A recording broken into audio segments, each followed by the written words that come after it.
I think the best way to summarize sort of where, the nutritional impact of milk, it's breast milk is conditionally perfect. So a mom can have a perfect diet, but guess what? Her milk can still be a little bit low in iron or something like that. It's not her fault. It's Right. just so that's sort of my big, take home point here is just like someone wears glasses, we don't fault them, right? I don't feel ashamed when I put my glasses on. I don't feel ashamed when I wear my contacts. That part of my body is not perfect. The same way my breasts weren't perfect in producing the perfect milk for my child.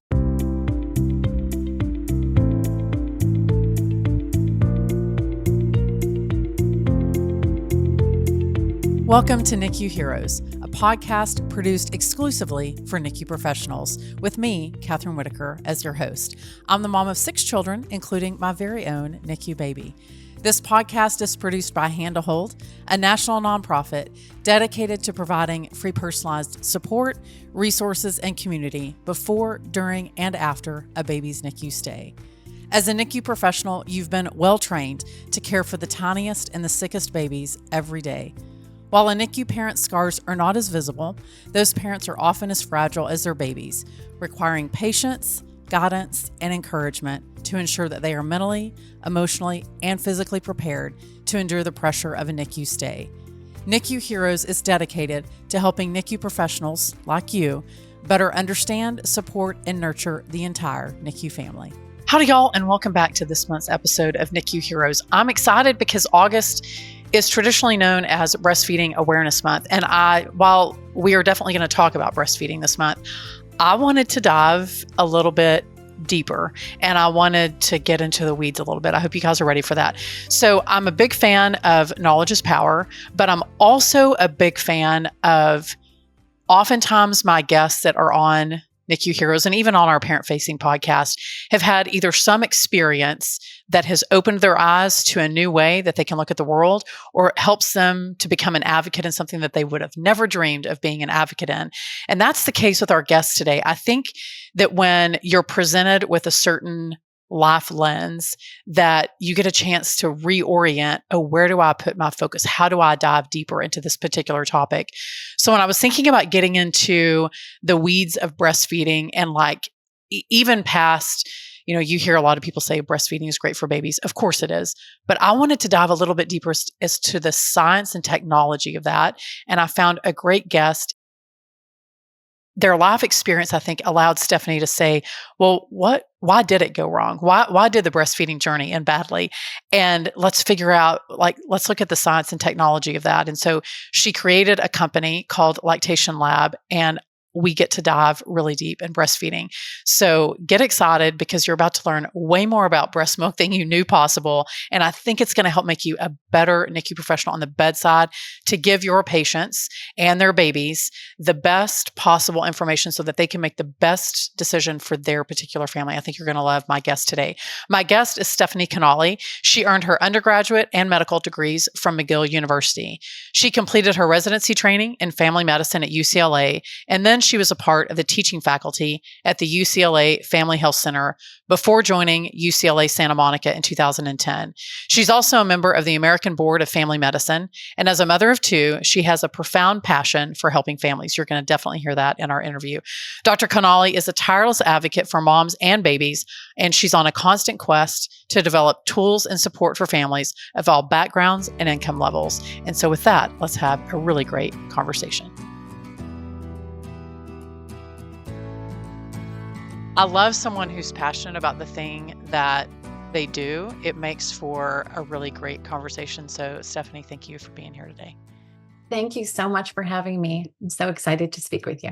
Well, I'm excited to talk to you too, primarily because I think nurturing our kids, certainly nutritionally, is a thing that every mother thinks about, worries about, stresses about because we want our babies to thrive.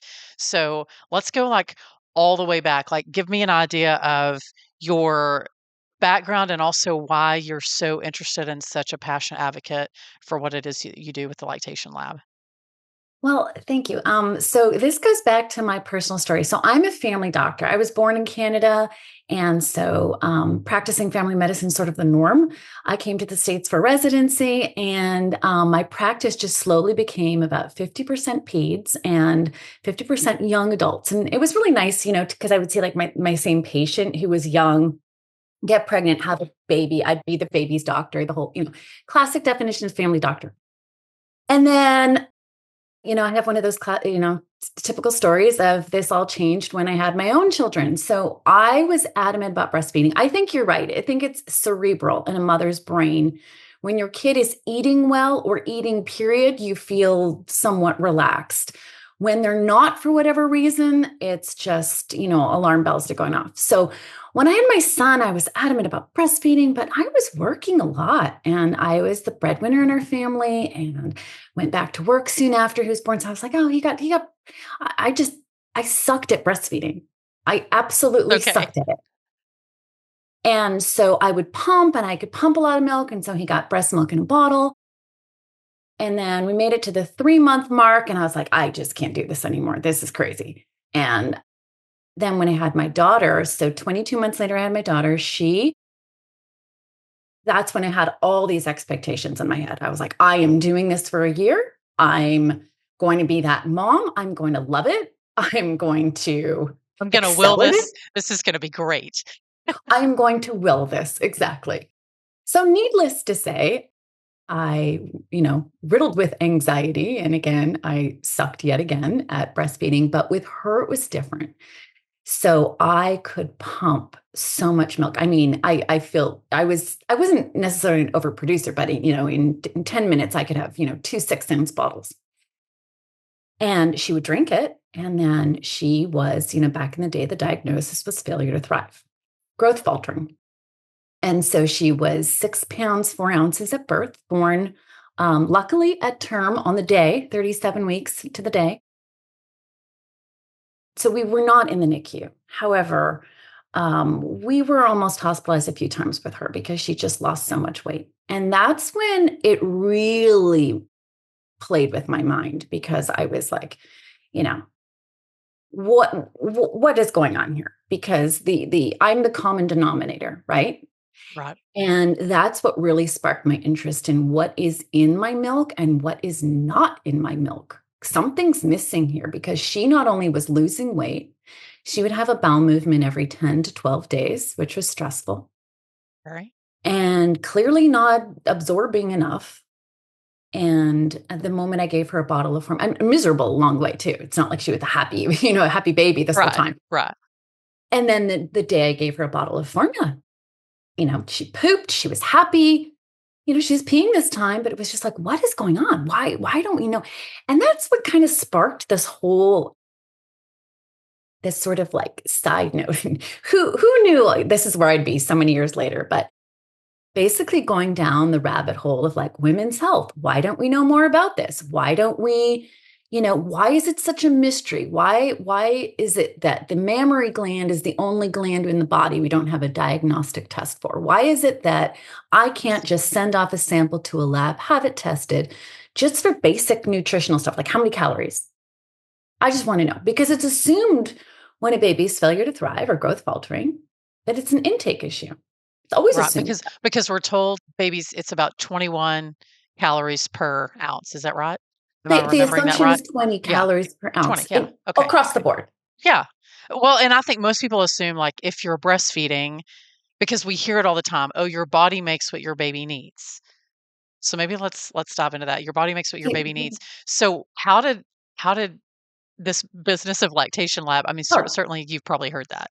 yeah. So that And started you're with like, what's broken with my body? Because if my what's body's broken with my supposed to, body. Exactly. There's a right, lot broken with my body. I am a mother of two. I don't know if we said that part in the introduction. There's a lot broken with my body, but I mean, this is the first time I was like, oh my God, like what can I do to fix it? Right. So, and I like to use the analogy, like my eyes aren't great and I wear glasses and it's like, we don't shame ourselves. I don't feel shame about wearing glasses. So why is it that I felt so shame about supplementing her? And that goes down to a whole other issue of like the anxiety, the so that's expectation, yeah, another day and another another podcast day. episode, Yeah. right? So then I started looking at, you can't just send a sample of milk to any lab. I mean, it's a biological fluid. You have to have, it can contain live viruses, HIV, of course, a lot of communicable diseases. So you can't just send it off to a lab. And then you get into this whole idea of like, well, wait a second, over 24 hours, your body will give the baby exactly what they need, everything that they need. And then it's kind of a weird parallel to this. I start learning more about cow's milk and dairy farmers and how they have their diets down to a science. And they'll tweak them almost on a daily basis. And you're like, okay, wait a sec, does diet really matter here? And, that's what kind of led to Lactation Lab and how we first started this was I want to know more. And information for me was actually going to relieve stress. It was, and I think it's sort of what really kind of irked me at the beginning was this underlying notion that data, science, information would inherently make things worse or cause more stress. And in women's health, I mean, we've seen a nice change over the last, 5 years, especially, but it's the opposite. We want to know. For those that want to know, it's helpful because it's something that I can objectively look at and say, okay, well, wait a second, it's not me. What's going on? Maybe, it is something. But the bottom line is this, is that it's not just an intake issue. There's also the second half of it. There's metabolism that goes on in the mammary gland. It's not a 1-to-1 ratio. If I take a B12 supplement, it's that amount is going to be in my milk. And that's where I think it's a little misleading. We have our absorption, the lining of our gut, our underlying genetic makeup, which alters, how much we absorb, how quickly we absorb it, how we store it. And then the transfer of that into the milk. And that's what I think is the really interesting science part. What is happening in the mammary gland where, there is metabolism going on there. There's all kinds of magical stuff in breast milk. There's a lot of crazy stuff, weird strains of bacteria and stuff. But how is it packaged then in such a way to be the best for babies? So I wanted to really kind of change the narrative around, I didn't like the way we were going down two paths of like, it's breastfeeding only, fed is best. It's like, wait a second, everybody's got to do what works for them, but let's have some tools to help people figure that out. Right. So with my daughter, it was an absorption issue. And, I've never tested my milk. I had no idea. I could tell you now after testing, thousands and thousands of samples of milk. I'm sure it was like a caloric intake too, really low B12, who knows, all this stuff. But my point is that I wanted to have tools and information to help mothers navigate this very uncertain time, which I think expectations and reality don't always meet. And they certainly didn't in my case. And so that's how we started. And we started looking at milk and using like old school chemistry methods of how we could look at milk. How can we get better at looking at milk too? How can we be more accurate? So when a mom sends a sample into y'all, what are you looking at, Stephanie? Like, what are the things that you're looking at in the content of it, but then also in how that milk can be tweaked because of various different factors to be what it could be. So Yeah. walk me through that. So we have 3 different things that we're doing. We have a basic one for people like me who just needed to know what are the basic calories. And the calories, are made up of fat, lactose, and main sugar in human milk, and protein. So we look at we measure those 3 and then we calculate calories. And that's to give moms an idea, like if they're going to supplement or, when are they going to do it? If they're, if their kid's not gaining weight so well, what's going on there? The standard one was we literally spent, over a year looking at all of the research and showing that diet does affect your milk. I mean, no shocker there, but certain, especially fat soluble vitamins, B12 and so forth. So then we looked at, okay, what can we measure that's not crazy expensive to do, that doesn't require, 10 or 20 mLs of milk to do? What can we measure that a mom can immediately impact her intake of, or the baby's intake? Because as all of this was starting 7 years ago, that's when the AAP, was like, oh, for all breastfeeding infants, make sure they're getting a vitamin D and an iron supplement. And a lot of moms, and I'm not saying moms, I mean, even as doctors, we would forget to remind people of the iron supplement. And it's an easy one to skip. I mean, it smells awful.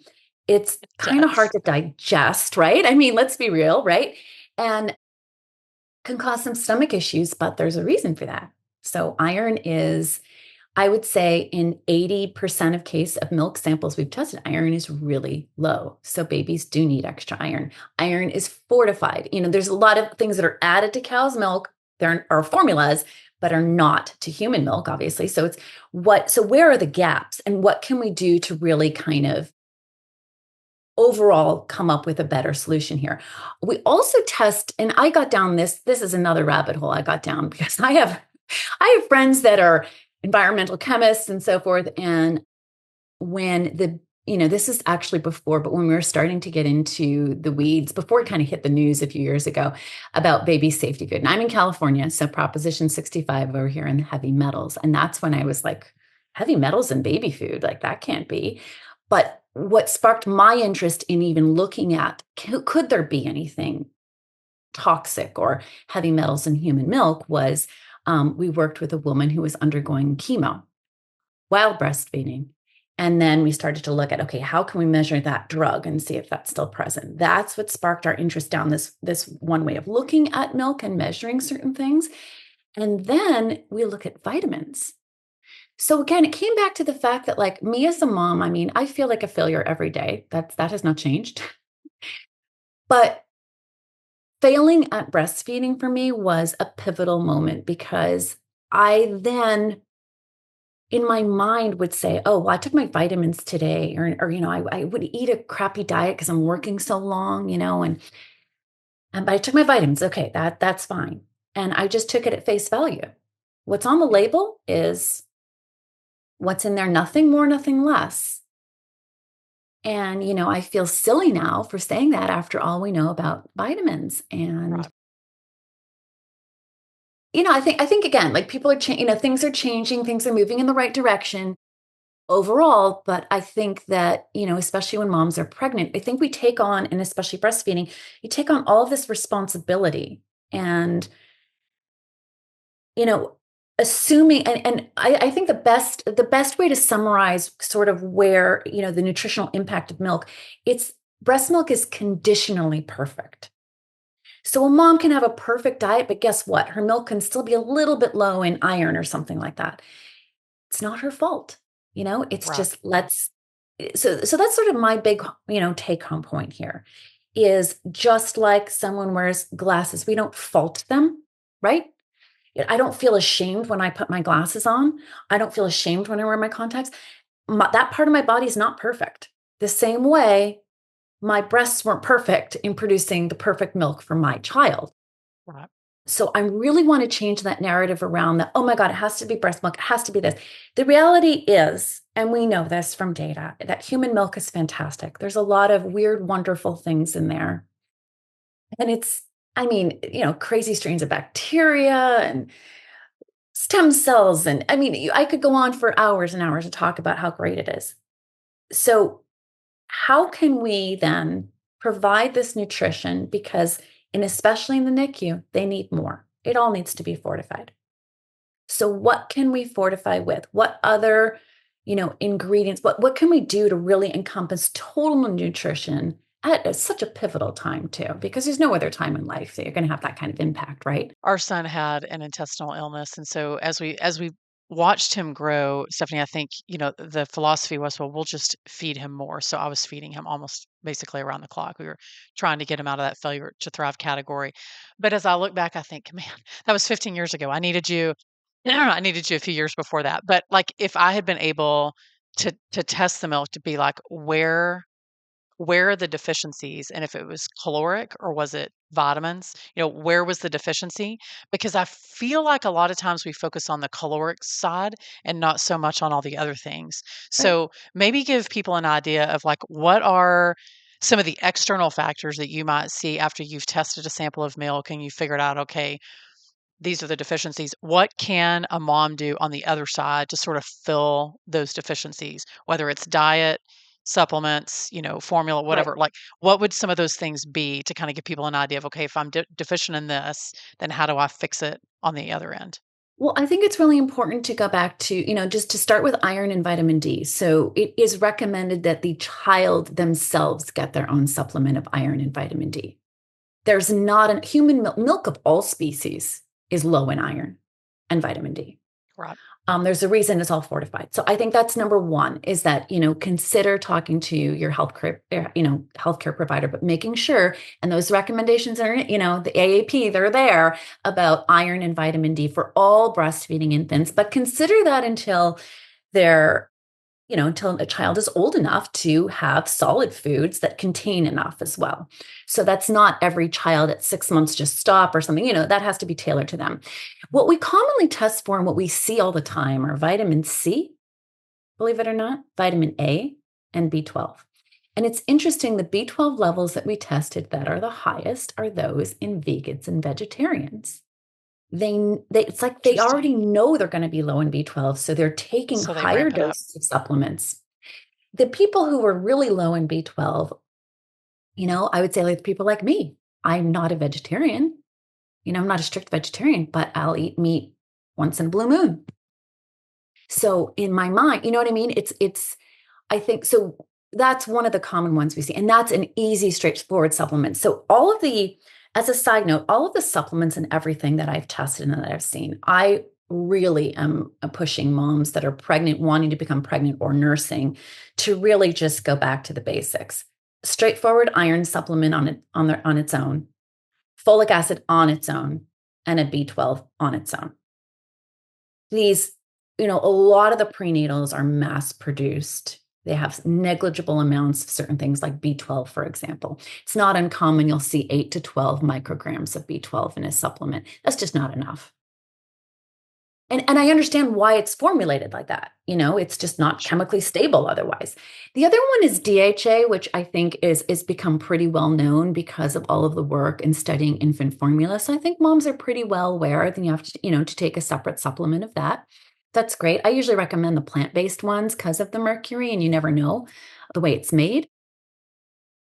So I would say just the separate supplements, as annoying as that is, that's, in my opinion, kind of the way to go.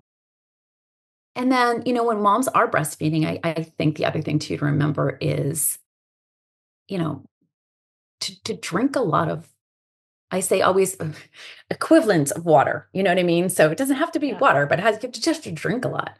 Fluid. So that's really important to keep a fluid intake. I think it's a really good lesson to start with the self-care, right? Mom has to take care of herself first.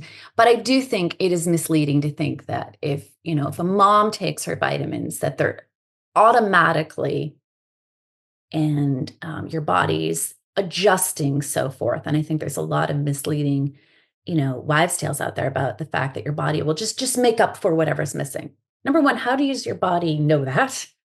Number two, if you're depleted yourself, there's no, you can't really fill a bucket with an empty bucket.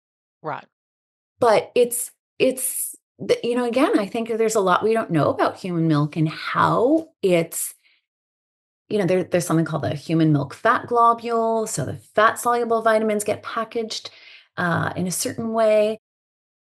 There's a lot of unknowns. And I think the way that we metabolize, not only internal, our own metabolism is one thing, but then how that transfers into milk is not a 1-to-1 ratio, unfortunately.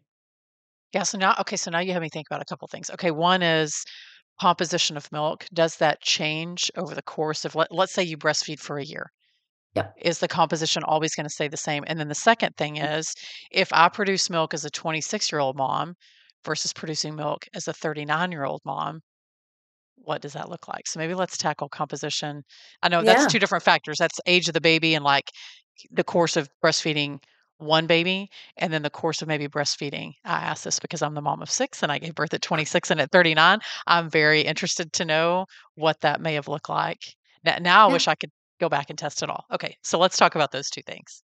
So what changes over time is, and this is where I think this sort of everyone I think translates from macronutrients to micronutrients. So what changes over time is that first colostrum, right, is very, very, very high in protein and sugar, right? Like it's just and fat. It's just to really get them through.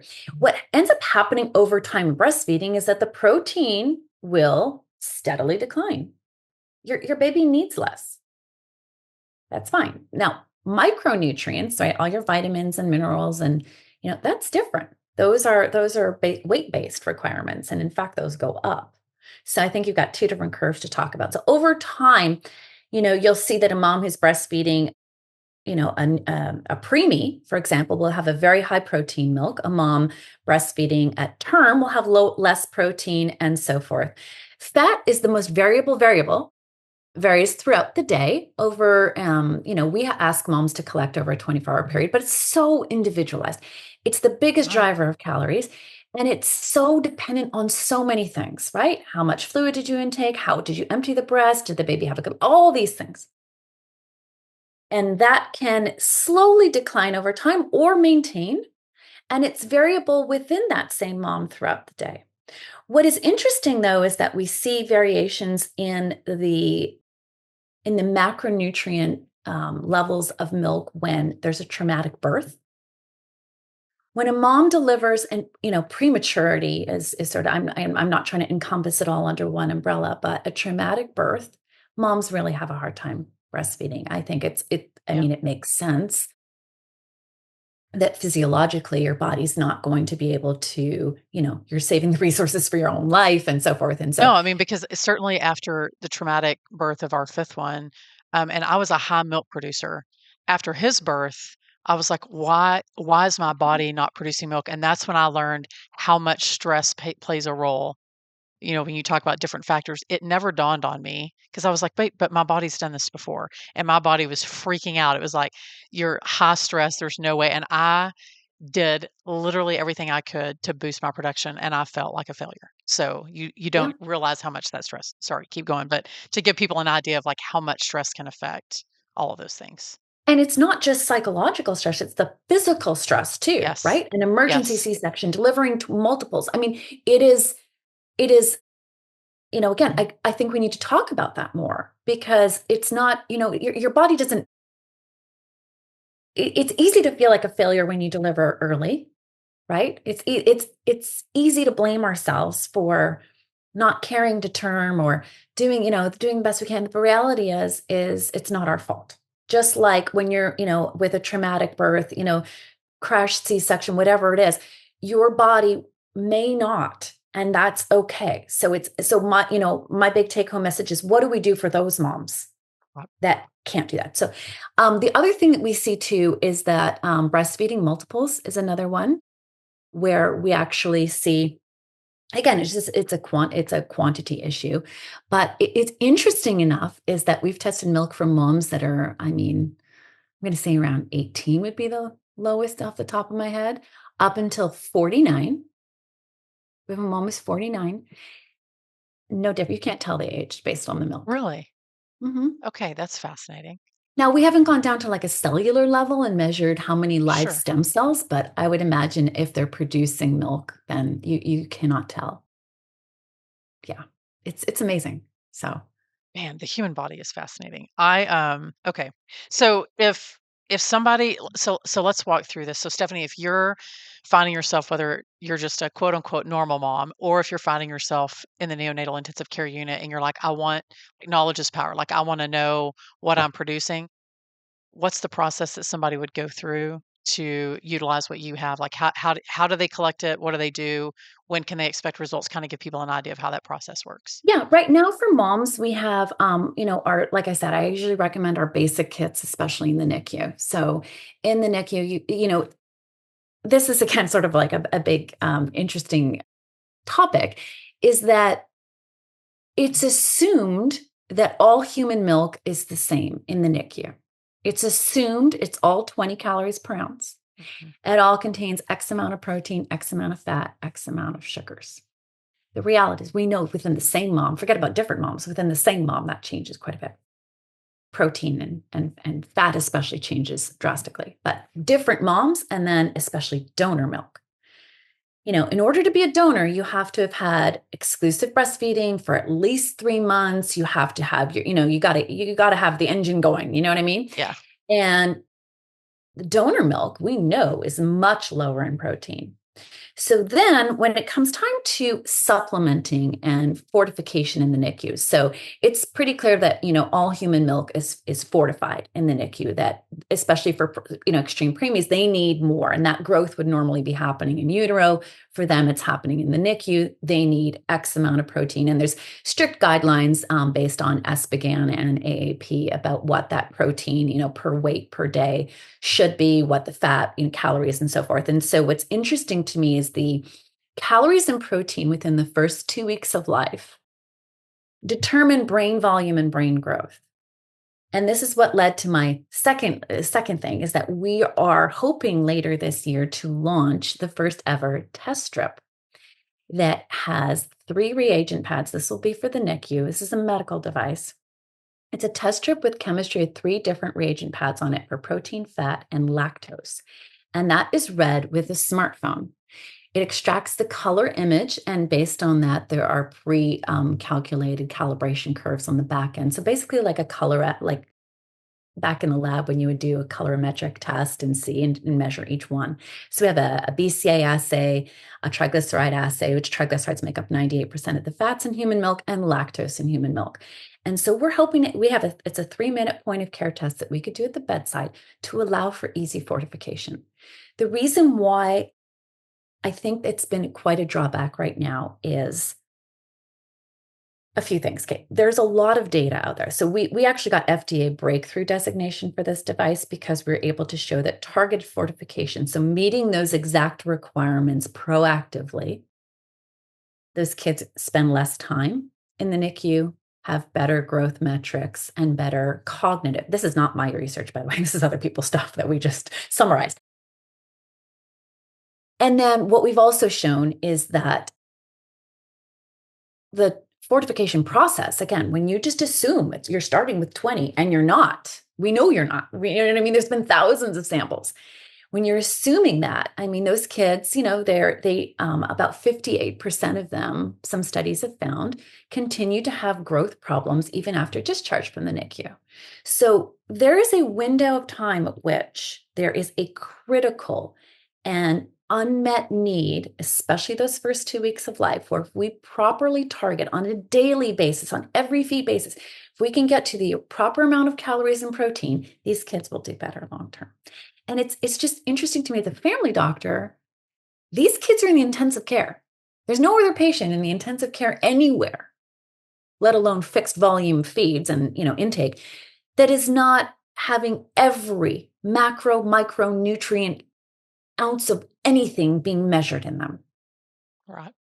So that's my kind of next passion project, is to take out the guesswork of feeding and nutrition in the NICU, because no one asks to be in the NICU. Most difficult, I can't imagine what it's like to be in the NICU. And this is the one modifiable variable. Do you know what I mean? You can know what they're getting, and you can fortify to meet those requirements. I mean, when else you don't say to an adult patient in the ICU, you don't say to the local hospital pharmacist, be like, they're on TPN, just give me whatever you have.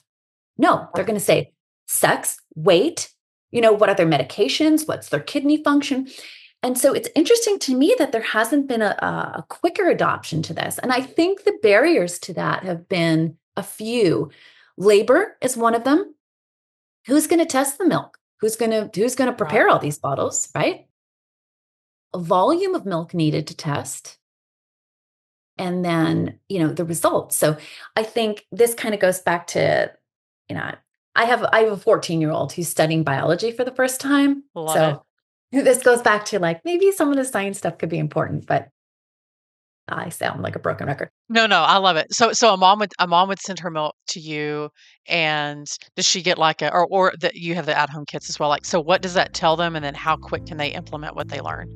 This podcast is produced by Hand to Hold, a national nonprofit, but we're more than simply a podcast. Hand to Hold is here to support your NICU in 2 ways. 1, you can refer your NICU parents to us for support, or 2, you can bring dedicated Hand to Hold support to your NICU, either in person or virtually. Our support consists of one-to-one group and educational resources, including our family-focused podcast, NICU Babies Parent Support. For more information, visit handlehold.org and click on NICU Professionals. So right now, our at-home kits are for moms, and so those are about a 3 to 5 business day turnaround. And that'll tell them, again, like how they can look at fortification. We get a lot of, oh, I thought it was my milk, and then it's helping the healthcare provider then navigate, maybe there could be something else going on with the baby. And perhaps like that GI workup will happen a little quicker, instead of, the weekly weights and so forth. So that's been helpful. This same thing, with our standard kits, then a mom can kind of tailor her. And again, whether it be assuring that her child's getting, their vitamin D and iron. It's rare that we see high iron in milk, but in those cases, maybe they can, bypass the vitamin D. I But was it's getting ready really to to say, how many complement. people actually have too much iron in their milk? I mean, most people struggle with iron just in general. So I would think, it makes Exactly. sense that iron would be low in breast milk, of Yeah. course. I mean, that just makes sense. Like hydration wise, like I know we talked about fluids. Does that Yeah. does that is I guess if Oh, you had to choose a factor that would affect breast milk the most, is it hydration? the 1,000,000% is fluids. Okay, 1,000,000%. 1,000,000%. And I think it's hard as moms, right? I mean, exactly. it's hard to just force yourself to drink all the time, to remember to drink. I think everyone says, I think it was a meme on social media, the cup that everybody gets when they deliver a baby Yeah, at the the hospital is Stanley. like the original Stanley, like, because, like, Yeah. we've had this Yes. forever because that's what they do. They push on you like, "Drink." So and I know that the more that I drank, not only the better that I felt, but I would immediately see a boost in Yeah. milk production. I mean, you can try all Absolutely. the things. There's so many you should try this supplement. You should drink beer. Like, you should do all these things, but ultimately it came down to how much fluid and especially water was I putting into my body. Yeah, and I always say like the equivalent of 8, like, in an ideal world, it's 8 glasses, 8-ounce glasses of water a day. For some people, okay, well, flavor your water, do whatever you need to get that amount of fluid in you. Right. But you're right. I mean, the supplements, I get a little weary about some of that stuff too. The cookies, the bars, the teas, the shakes and so forth. And it kind of falls in the same category as like these mass supplements. People will spend, of course, I mean, I did too, hundreds of dollars on certain things. And the reality is there's no regulation. Mhm. There's no FDA oversight. You can put anything you want really on the label. And some of them may actually be harmful. So if they had, a label that said, "Oh, may contain arsenic and lead," I don't think anyone would buy that. Right. But I mean, it would be like if you say that you're iron deficient and someone's like, take a multivitamin, you're like, oh, well, yeah, but it does do that. But ultimately, I really need to be focusing on my iron levels. Like, it's not Yeah, necessarily a horrible thing, but if you can do concentrated, like if you know that you're deficient in something, then you're like, well, when I supplement with this and I know that I'm deficient in it, then we're going to see quicker results. And we're really addressing like what's the core issue here instead of just exactly. sort of a band-aid there. So that makes sense. And then keeping in mind too, those, all those multis, a lot of times they will have like a much lower amount of that individual ingredient. Correct. Yeah. Yeah. So, and it's just not enough. So what would you say to a mom? Because we did talk about this at the very beginning, this like this guilt, right? So what would you tell or encourage someone who's at the bedside? I'm thinking of like a NICU nurse who's at the bedside and like there's a mom who's sitting there and she just feels one, overwhelmed, and two, like a failure. How can that NICU nurse, the people that surround that mom, give her the encouragement either to continue breastfeeding or to continue to look at other options so that her baby can thrive? Because I think this guilt Yeah. it's pretty heavy. It's a pretty heavy weight that we put around our necks.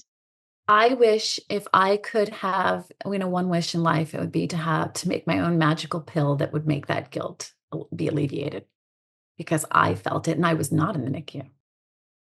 I think the important thing is we just get away from this like breast is best, fed is best, and especially in the NICU. I mean, for goodness sake, if they can get a little bit of human milk, great. You know, I think it's understanding that when you have, and when I say traumatic birth, I mean if your baby's in the NICU, right? That counts. Yes. I'm not just talking about the mother in the ICU who almost hemorrhaged. I'm not talking about that. I'm talking about like if you deliver a preemie, your body is not 100% ready to fully breastfeed like the moms you see on Instagram or whatever, right? Right. And so, number one, we need to change the expectation. Number two, even if there's just 1 ounce of milk they get a day, great. Half an ounce, great. Because we know in that milk that from that own mother, like own mother's milk is by far the best, right? So it's tailored to, the stem cells, the immune cells, all of that stuff is packaged beautifully. And if they could just get a little bit, great. That is a win. That is fantastic. In the NICU, it's all milk needs to be supplemented. So it's not, again, it's not that individual mother's milk, it's all human milk needs to be supplemented, especially donor milk. And, not always. I mean, the feeders and growers at the end, you know what I mean? I'm talking about the more critical young ones, right? So it all needs to be fortified. So then it's looking at, what options are best. And that's, a discussion with your doctor, your hospital. Not everyone has, human milk products, but what fortifiers can be used to reach those goals. I mean, this is a patient in an intensive care setting. Nutrition is vital. Nutrition is a modifiable variable. I keep saying you have control over what's happening there. You may not have control over, the BPD that could unfortunately develop, or, the skin infection. You don't have control over those things necessarily. Do you know what I mean? But you can control what and how much of whatever it is they're getting. And I think for moms, we've sort of seen the opposite, that, they feel very empowered by having some sense of control over and being part of the care team when it comes to feeding. So testing their milk, we hope that, soon that'll be at the bedside, go pump in the room, 3 minutes later, what it is. You're fortifying more exactly, which I think is super exciting. I think dads could do it, which I think is super cool. Not the pumping part, of course, but the testing part. They can still plug the machine in and bring you Yeah, water. There's things that they can do. Get the test strip in, they could read it. Yeah. Sure. And I think it's going to help parents feel more involved with the care, in the sense of, they're part of the healthcare team. They can help understand that their child just, needs more. And that, again, that growth would normally be happening in utero. So the big messages I have, and I'm hoping that, if there's any possible take-home message, it's number one, we have no diagnostic test, no predictor of who's going to be successful at breastfeeding or who's going to be successful in carry to term. We don't know that yet. It's coming, maybe with pregnancy and carrying to term. Who knows? Better predictors of preterm labor. But right now, we don't know who's going to be successful at breastfeeding. And the analogy I use is like when I put my glasses on, I don't have them on right now, but like when I wear my glasses, I don't feel bad about myself. I don't feel that, or when I wear an extra support bra because I breastfed, and maybe I do feel a little bit bad about that one. Maybe that's a bad example, but it's like, we don't shame someone because they wear glasses. We don't shame someone because, oh my gosh, they walk with a cane or they walk with a limp. No, our bodies are not perfect, and not every part of our bodies are going to always work perfectly the way we want them to. But we don't internalize, right? We don't say, oh my God, there's not a support group for moms that are like, oh gosh, we have to wear glasses. It really sucks. You know what I mean? If only I could fix that problem. You know what I mean? Like if only I tried harder. And that's what really gets to me too, is there's, when it comes to breastfeeding support groups, find your people, and your people aren't, it's like middle school, right? Like you have to find your lunch table. It's not going to be the first one you go to necessarily. You got to kind of shop around, because some people take this very, very seriously, and, they'll breastfeed until the child's, and it's up. I mean, it's fine with them, whatever they want to do, but I'm just saying it's not an all or none. And I think we need to move away from that it's not all or none. We don't necessarily control how our bodies are going to produce and definitely metabolize. We don't have control over the mammary gland metabolism. And if someone figures that out, that'd be really interesting. But there's a lot of unknowns. There's a lot we don't know about human milk. So I'd say, there's some places that are really setting up some great research facilities now. I hope as we learn more that we stay away from the fact that, and we shy away from the fact that information is scary. Information will help us figure out how to best feed babies moving forward. I mean, I don't have that answer right now. Well, I am curious, what are some of the things on the horizon, Stephanie, that you think that we're gonna start learning about milk that we're gonna be like, "Yes, when we have that, then we'll be able to do this." Like, what's on the horizon that Yeah. people can start getting really excited about what's coming next? I think the things will be about, I think there's going to be a big movement toward, it's pretty clear that own mother's milk. So when you deliver a child, there's a lot going on in your own body when it comes to stem cells, the immune cells, all the live cells in human milk.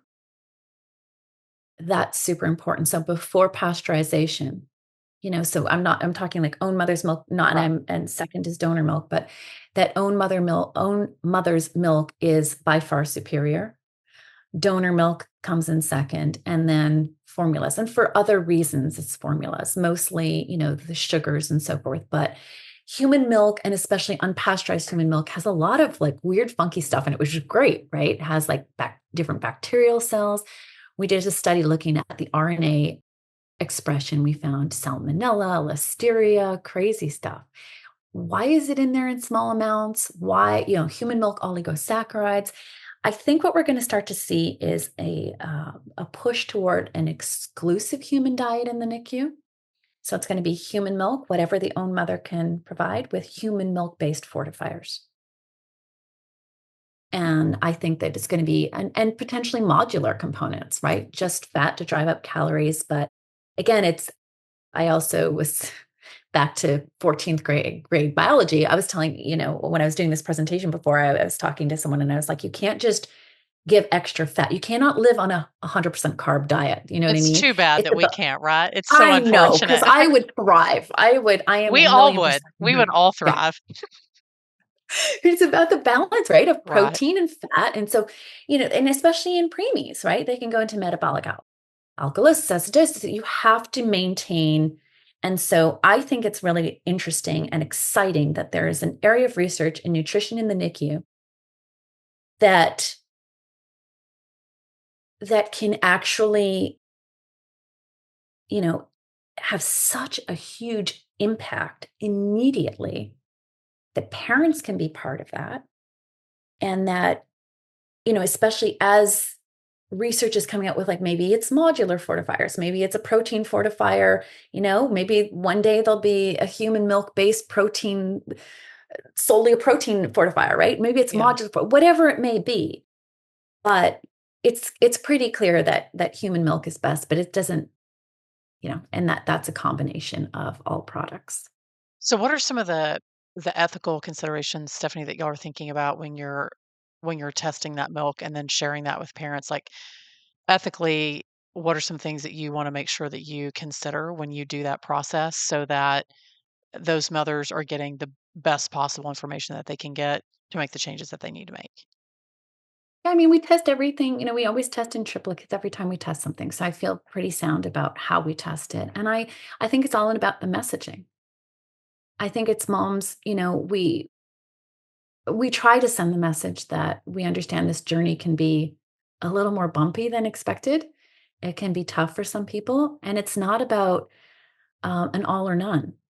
It's about optimizing. It's about, how to make this the best possible for that mom and baby dyad, and it's not always, and it's not about failure. I mean, that's the word we just have to move away from.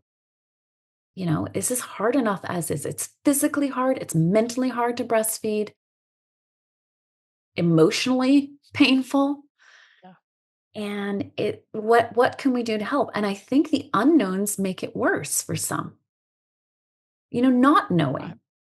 Not knowing, and you're like, okay, I mean, when you read that 50% of women, this is for term deliveries, 50% of women will stop breastfeeding because they think their milk isn't good enough.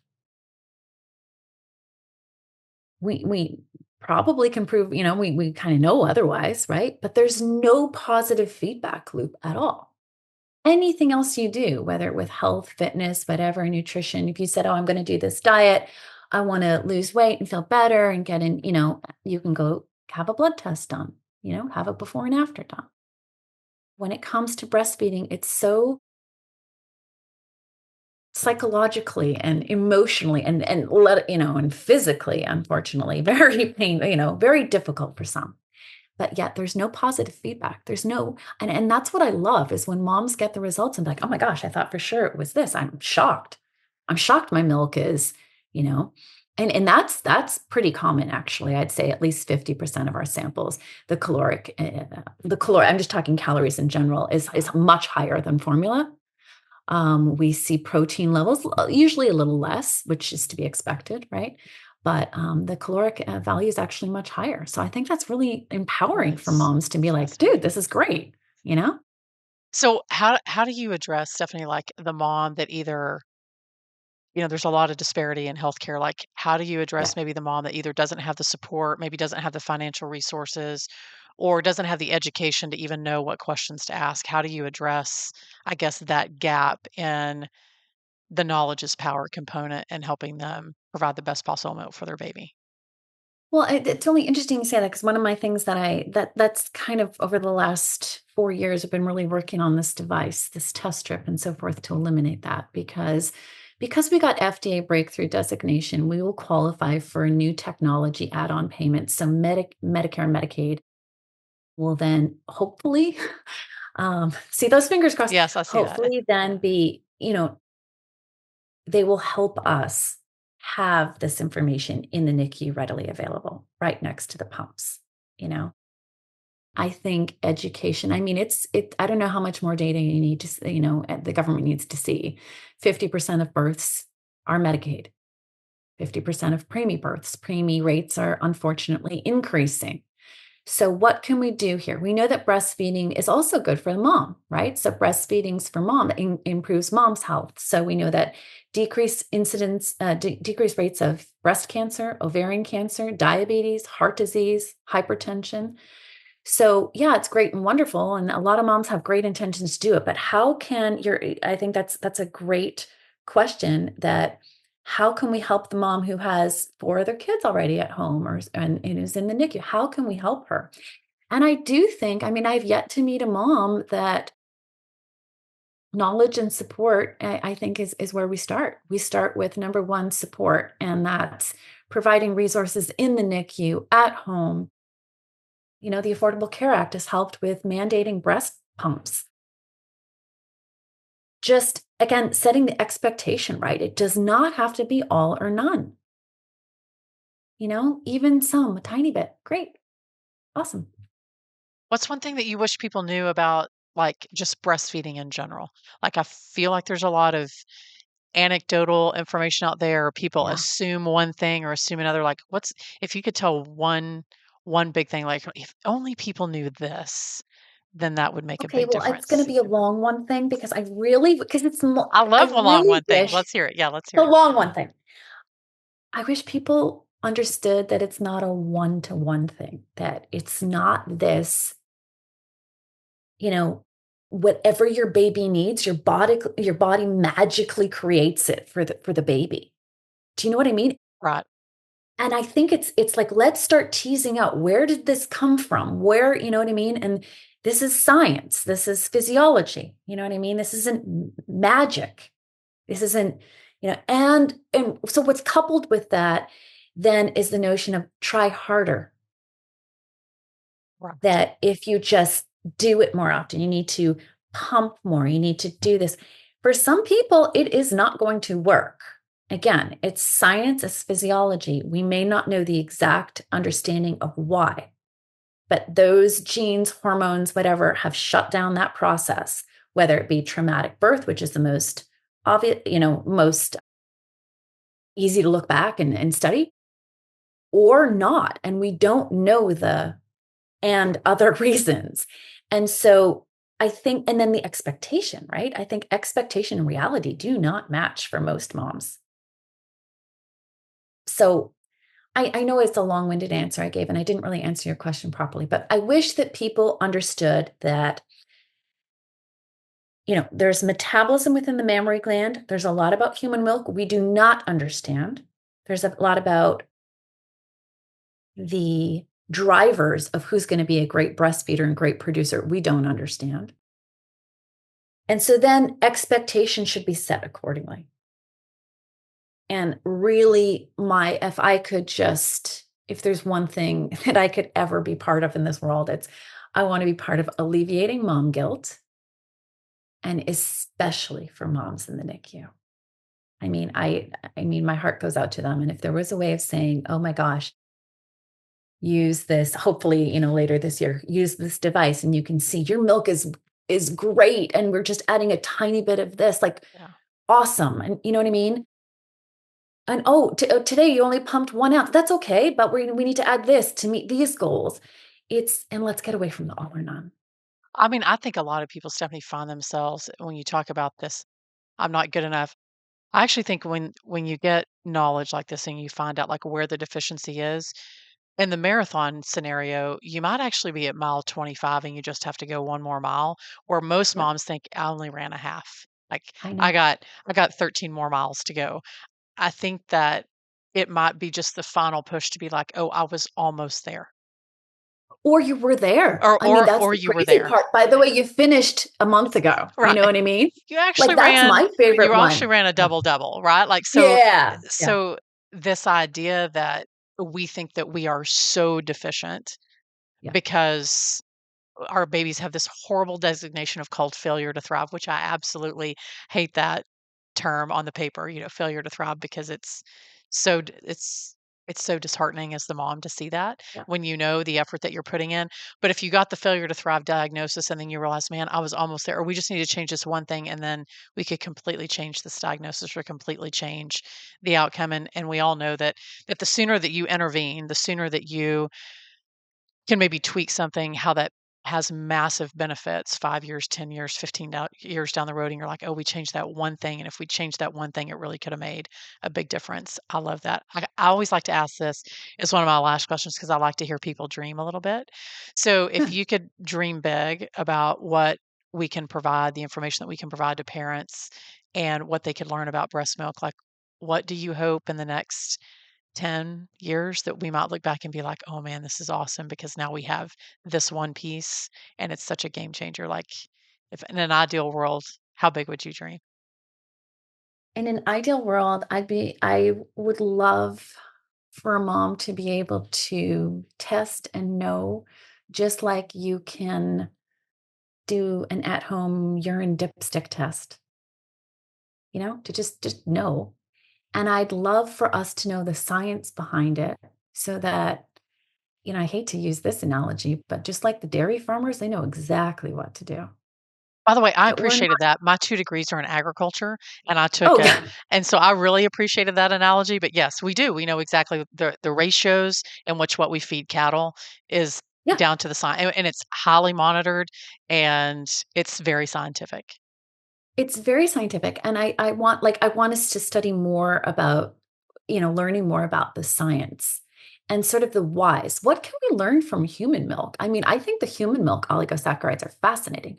Could this be a way to deliver new drugs? Stem cells that are in human milk, how do we tease those out? How do we culture those? How do we grow those? How do we treat it? Like, what else can we do with this? Do you know what I mean? Yeah, it's There's a exciting. lot of unknowns, and it's like I just keep, the bottom line is that I know I sound, and not to end on a bad note, but it's like I always sound so pessimistic. But I'm like, if men breastfed, they would know all of this. It's like just like like in agriculture, everything about the mammary glands of the cow. Why do we not know that about women? And I think it's just it's the science. It's the, that's what I'm excited about. But on the flip side of that is, and this comes back to me being a family doctor, is I want to really address, and I want mom guilt thing to be a thing of the past. So that when my kids have kids, I keep reminding them they do need to bathe in order to have any chance of having a life partner. But anyhow, when my kids have kids, I want to then say, well, back in my day, Right. we had no idea. Just like, when you talk to OBGYNs who used to do deliveries in the 70s and they didn't have ultrasound and they didn't know what part was presenting and they didn't know what they were up for. I hope it's a tale of back in my day. Right. And now we have all these tools and we know this. And there's no more unknowns. That would be my goal. I love hearing people dream. It always gets me excited. And I'm like a history English kid, but I'm finding myself nerding out more on science and technology and what it allows us the guilt that it allows us to remove off our shoulders, but also this desire to be able to do so many more things that we weren't able to do before because now we have the science and now we know what's next. So it's super exciting. Stephanie, I could ask you a million more questions, but I will not. We'll save that for another time. Hey, thank you for giving us such good feedback on what's possible, but what you're doing right now to help our babies grow and thrive. It's really awesome. So thank you. Thanks, y'all, so much for listening. That was a fantastic conversation. I hope that you'll do me a favor. If you love today's episode, please share it with a friend. You can also review over on Apple Podcast or Spotify or wherever it is that you listen to podcasts. You can also give us a listen and a watch over on YouTube. It's how we reach more NICU professionals. Today's podcast episode is sponsored by Reckitt Mead Johnson, whose mission is to nourish the world's children for the best start in life. For more than a century, they have led the way in developing safe, high-quality, innovative nutrition products and continue to push the boundaries of nutritional knowledge with consistent, strong investments in scientific exploration.